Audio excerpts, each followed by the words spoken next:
오늘은 오직 하나님의 영광을 위하여 이런 제목으로 함께 은혜를 받고자 합니다.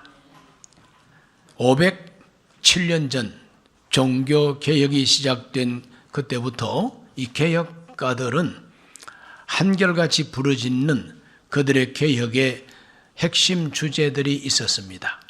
바로 그 핵심 주제가 5가지인데, 첫째는 오직 성경이고, 두 번째는 오직 은혜, 세 번째는 오직 믿음, 네 번째는 오직 예수 그리스도, 다섯 번째는 오직 하나님의 영광이었습니다. 다섯 번째 오직 하나님의 영광을 오늘 좀 더 깊이 생각하고 은혜를 받고자 합니다. 중세시대 로마 캐톨릭 영역 안에서는 하나님이 영광을 받으시기보다도 종교 권력, 교황 권력, 또 황제와 영주들의 그 권력이 영광을 받았습니다. 하나님의 영광은 뒷전치고 사람들이 영광을 받았습니다. 일반 모든 성도들에게 이 성경책을 읽지 못하게 했습니다. 허락받은 사람만 성경을 읽을 수가 있어요. 이 성경은 하나님 말씀이요, 이 말씀은 곧 생명의 빛이라 그랬어요. 생명의 빛이 되는 말씀을 덮어놓고 읽지를 못하게 하니까 캄캄하지요. 진리가 캄캄합니다. 그래서 중세시대를 역사학자들은 암흑시대라고 표현합니다. 캄캄한 시대, 암흑시대. 종교개혁자들은 더 이상 이것을 그냥 두고 볼 수 없다.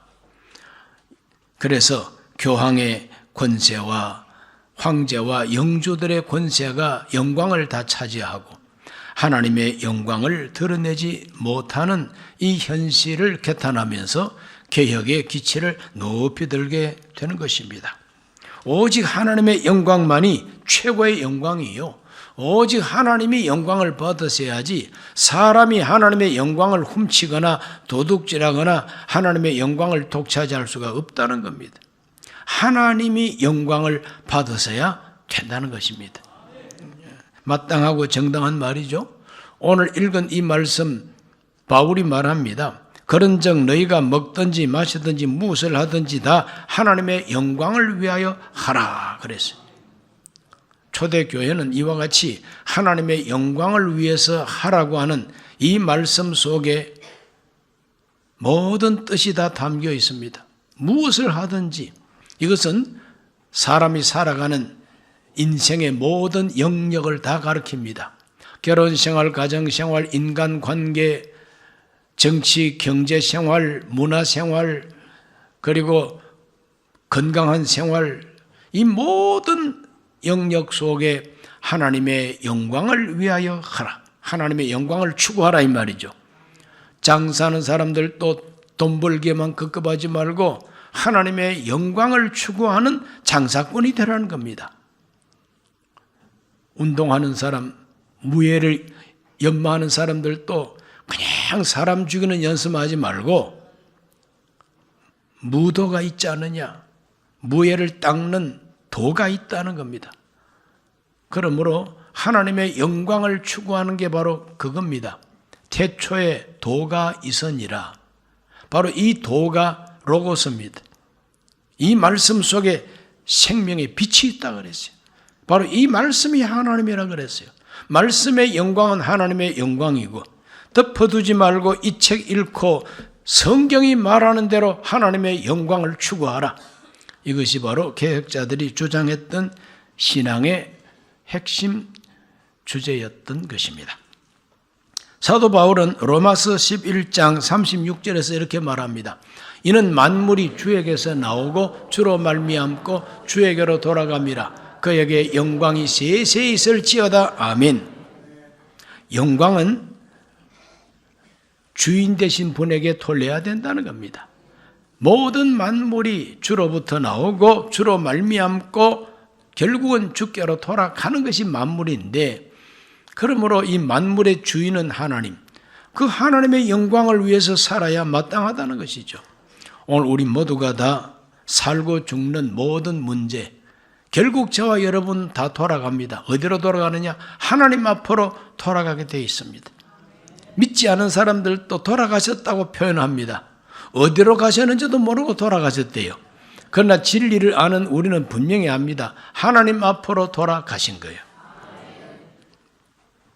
그렇기 때문에 우리 생명의 주인 되시고 만물의 주인 되시는 그분의 영광을 위해서 살고 그분의 영광을 드러내는 인생이 바른 인생이라고 가르치는 것이 종교개혁가들의 가르침이었습니다. 삶의 모든 영역 속에 하나님의 영광을 추구한다 그럴 때 너무 광범위하지요. 오늘은 딱 한 가지 주제, 오늘 우리가 하나님을 어떻게 하면 영화롭게 할 수가 있느냐, 어떻게 하는 것이 하나님께 영광을 돌리는 것이냐, 그 세 가지를 말씀드립니다. 첫째는 받은 은혜에 대하여 감사하는 것이 하나님께 영광 돌리는 겁니다. 예수님께서 어느 날 어느 마을에 가셨는데 그 동네 어귀에 있던 10명의 나환자가 소리를 높입니다. 예수 선생님, 우리를 불쌍히 여겨 주옵소서. 참 불쌍하지요. 나병 환자들 얼마나 불쌍합니까? 그래서 예수님은 가서 제사장들에게 몸을 보이라고 말씀합니다. 구약시대에 또 유대인 사회에 나병 환자 피부병이 참 그 전염성도 있고 해서 같이 살 수가 없어서 헤어졌습니다. 그런데 그 나병 환자가 음성으로 변하고 그 나병이 치료가 되고 하면은 반드시 제사장한테 가가지고 검사를 받아야, 진료를 받아가지고 이 사람 치료받았다고 도장 찍어야만이 그 다음에는 집에 가서 가족들을 만날 수가 있습니다. 그러므로 가서 제사장들한테 너희 몸을 보이라 이 말은 내가 고쳐줄 테니까 믿고 가라 이 말 아닙니까? 그래서 그 10명의 나환자들은 다 예수님 말씀을 믿고 제사장들을 찾아서 갑니다. 가는 도중에 자기 나환자의 그 환부가 깨끗해진 것을 발견하게 됩니다. 그리고는 제사장 찾아가서 검사받는 것보다 급한 게 있다. 우선 나를 이렇게 고쳐주신 예수님을 찾아가서 감사하는 것이 마땅하다. 딱 10명 중에 한 사람이 돌아와서 예수님께 감사했다고 성경이 말합니다. 누가복음 17장 15절과 16절에 기록이 되어 있습니다. 그 중에 한 사람이 자기가 낳은 것을 보고 큰 소리로 하나님께 영광을 돌리며 돌아와 예수의 발 아래 엎드려 감사하니 그는 사마리아 사람이라. 그렇습니다. 큰 소리로 하나님께 영광을 돌리고 예수님 발 앞에 엎드려가지고 감사를 드렸다 그랬어요. 오늘 저와 여러분, 내가 낳은 줄을 알고 내가 은혜 받은 줄 알고 내가 하나님께 큰 은혜 받은 줄을 깨달아서 큰 소리로 하나님께 영광을 돌려보는 체험이 꼭 있으시기를 바랍니다.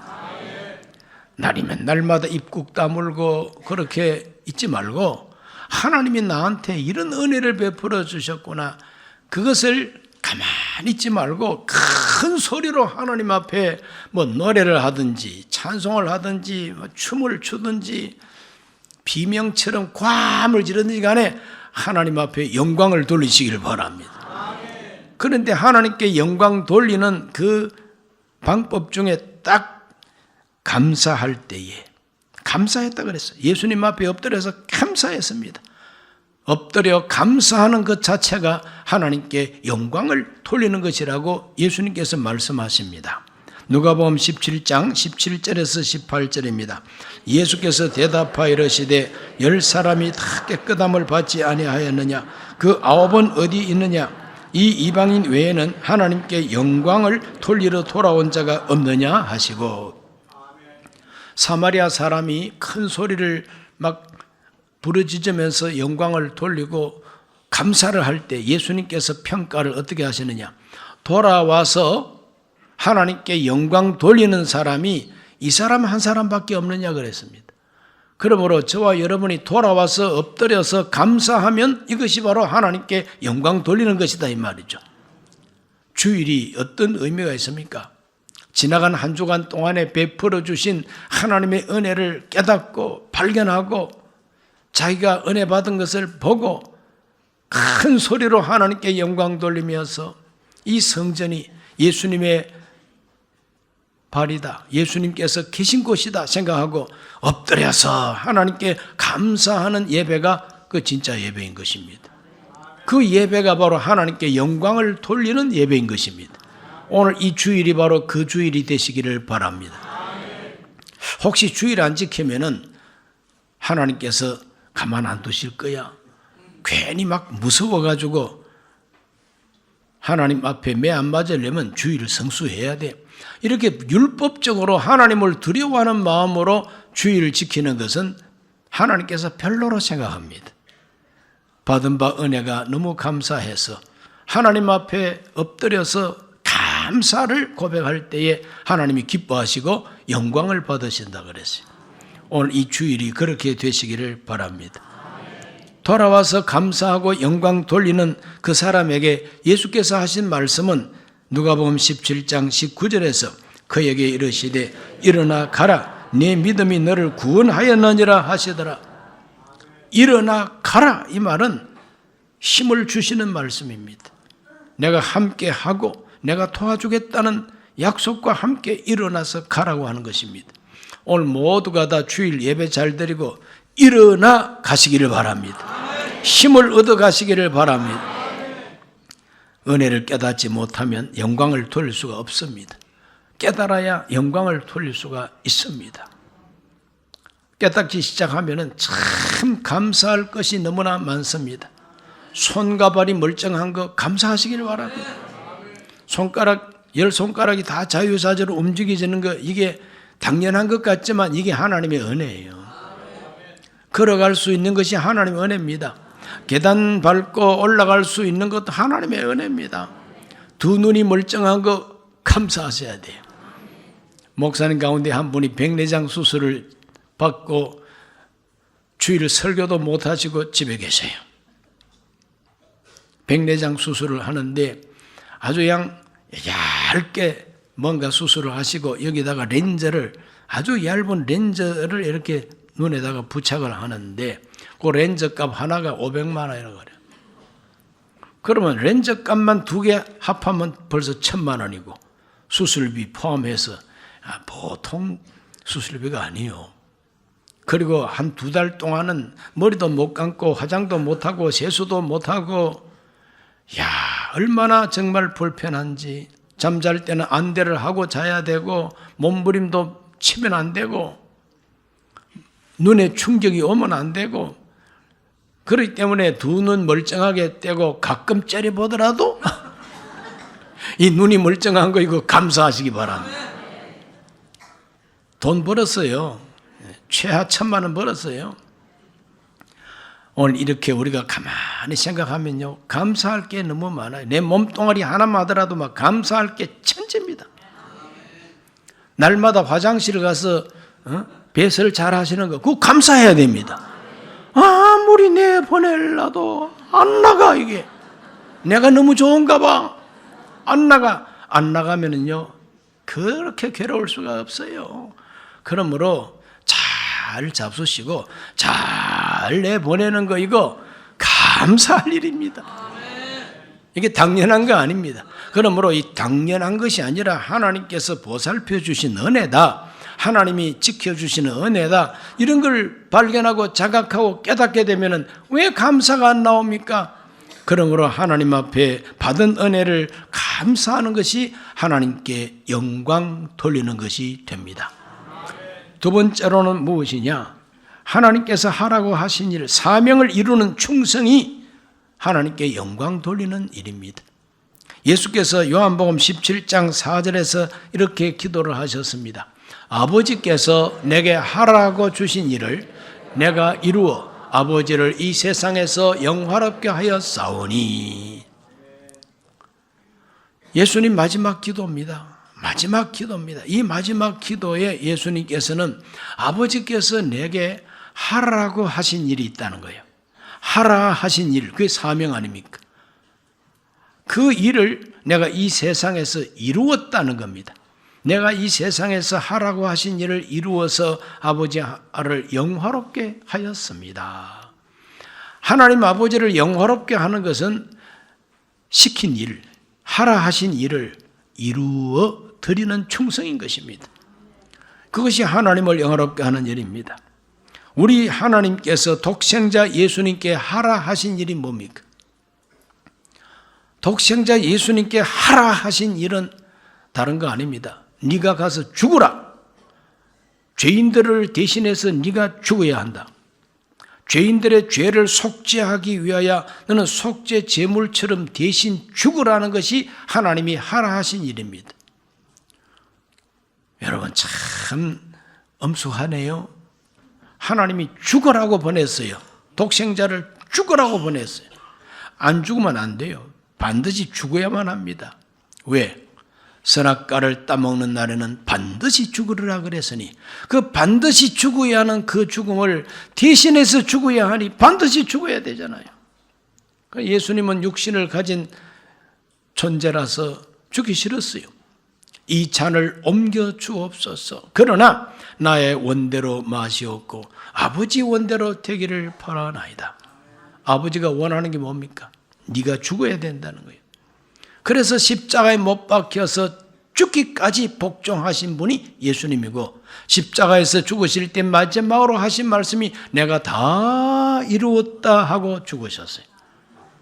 하나님이 하라 하신 일을 다 이루고 죽으신 분이 예수님이십니다. 그것이 하나님 영화롭게 하는 일이다. 그것이 하나님께 영광이 된다는 거예요. 아니, 어떻게 남 죽는 게 그렇게 영광이 되느냐. 악취미도 그런 악취미가 없다.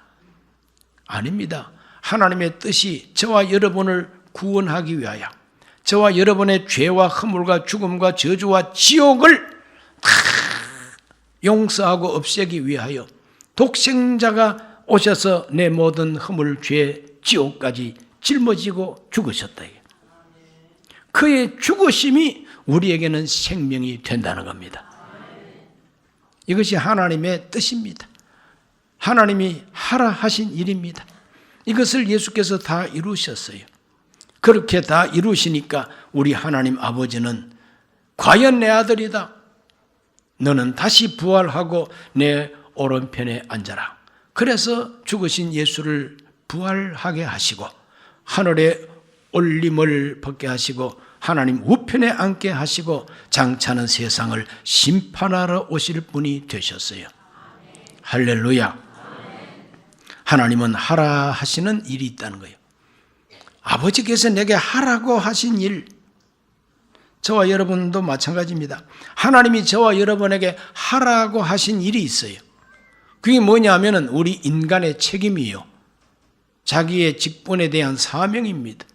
그러므로 하나님께서 주신 이 사명과 내 본분을 다 하는 것이 바로 충성된 인생이고 그것이 하나님을 영화롭게 하는 인생이라는 거죠.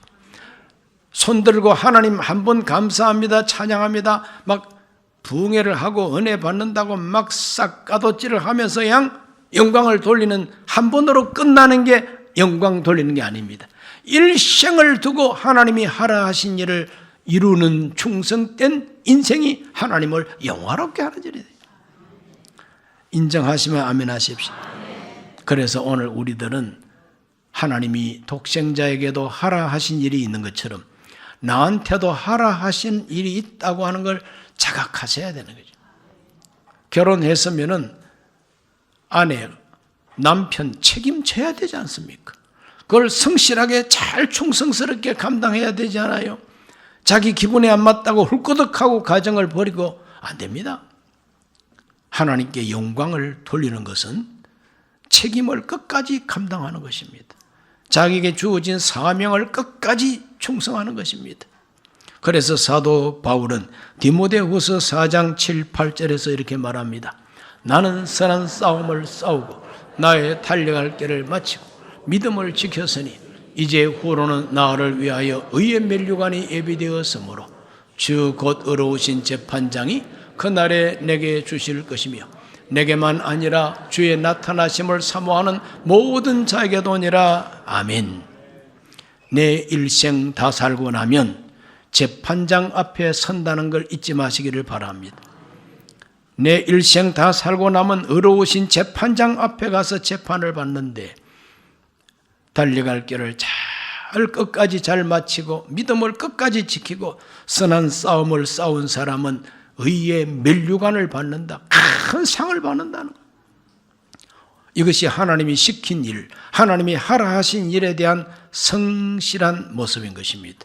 우리 모두가 다 하나님 앞에 자기 일생을 하나님이 하라 하신 일을 잘 감당하는 충성된 생활을 통해서 하나님께 영광 돌리시기를 예수님 이름으로 축복합니다. 세 번째로는 빛을 비치게 하는 생활입니다.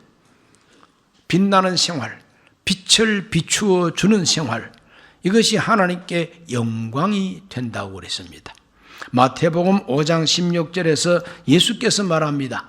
이같이 너희 빛이 사람 앞에 비치게 하여 그들로 너희 착한 행실을 보고 하늘에 계신 너희 아버지께 영광을 돌리게 하라. 하늘에 계신 너희 아버지께 영광을 돌리게 하라. 무엇으로? 빛을 비추면, 빛을 비치게 하면 하나님이 영광을 받으신다. 어떤 빛이냐? 그 빛은 하나님의 자녀로서 구원받은 그리스도인으로서 마땅히 비추어야 할 빛인 것입니다. 오늘 저와 여러분은 빛의 자녀임을 인식하시기를 바랍니다. 바울이 우리를 보고 빛의 자녀들이라 그랬어요. 빛의 열매를 맺으라 그랬습니다. 빛의 열매가 뭐냐? 착함과 의로움과 진실함이라 그랬어요. 착하게 살고 의롭게 살고 진실하게 살면서 그 모범된 빛을 비추어 주면은 하나님께 영광이 된다는 겁니다. 인정하십니까? 그리고 팔복이 있습니다. 마태복음 5장에는 8가지 복이 있습니다. 복이 있나니 복되도다 이렇게 시작을 합니다. 누가 복된 사람이냐? 누가 복이 있느냐? 심령이 가난한 자, 애통하는 사람, 의에 줄이고 목마른 사람, 온유한 사람, 마음이 깨끗한 사람, 긍휼히 여기는 사람, 화평케 하는 사람, 하나님의 정의를 위하여 박해를 받아도 굴하지 않는 사람, 이런 사람에게 하늘의 상이 크고 이런 사람이 복된 사람으로서 살면 바로 빛이 비치는 인생이 된다는 겁니다. 이렇게 빛을 비추게 하면은 하나님은 영광을 받으십니다. 하나님이 영광을 받습니다. 우리 모두가 다 이와 같이 하나님을 영화롭게 하나님께 영광 돌리는 인생을 살아야 됩니다. 은혜를 알고 감사할 때 하나님이 함께 해주시고 하나님이 내게 하라고 주신 거룩한 사명을 충성되이 감당하면 의의 면류관을 예비해 주시고 복 있는 사람으로서 복된 모습을 성도들에게 이웃에게 막 보이면 빛을 나타내면 하나님은 그 빛을 등경 위에 둔다 그랬어요. 역사의 등경 위에 둔다. 이 말은 이 세상에서도 리더자가 된다는 것입니다. 그리고 의를 위해서 박해를 받는 사람 하늘에서 상이 크다 그랬어요. 그 상이 무슨 상인지는 모르지만 어쨌든 하나님이 주시는 상은 너무너무 좋은 거죠. 이와 같이 종교개혁자들이 부르짖었던 오직 하나님의 영광은 하나님께 영광 돌리는 신앙생활을 해야 된다는 겁니다. 감사함으로 사명을 감당하는 충성으로 빛을 비추어 주는 본이 되는 생활로 하나님께 영광 돌리시기를 예수님 이름으로 축복합니다. 주의 이름으로 축복합니다. 기도합니다. 살아계신 아버지, 오늘 하나님 앞에 나와 영광을 돌리며 예배를 드립니다. 지난 한 주간 베풀어 주신 은혜를 자각하고 큰 소리로 하나님 앞에 감사하고 영광 돌리는 예배가 되게 하여 주시옵소서. 주신 사명을 잊지 말고 늘 감당하게 하여 주옵시며 빛을 비추어 주는 생활을 통해서 많은 사람이 우리의 모습을 보고 하나님께 영광을 돌리게 하여 주시옵소서. 예수님 이름으로 기도하옵나이다. 아멘. 잠시 고개 숙입니다. 오늘 처음 교회 나오신 분 계시면 조용히 그 자리에 일어나셔서 이 기도를 함께 하시기를 바랍니다. 하나님 아버지, 저는 죄인입니다. 어디에서 와서 왜 살며 어디로 가는지 알지 못하고 죄 가운데 살았습니다. 저의 죄를 위하여 십자가에서 죽으시고 부활하신 예수님을 제 구주로 모셔드립니다. 저는 하나님 자녀가 되었습니다. 지금부터 영원토록 주님과 함께 살겠습니다. 예수님 이름으로 기도드립니다. 아멘.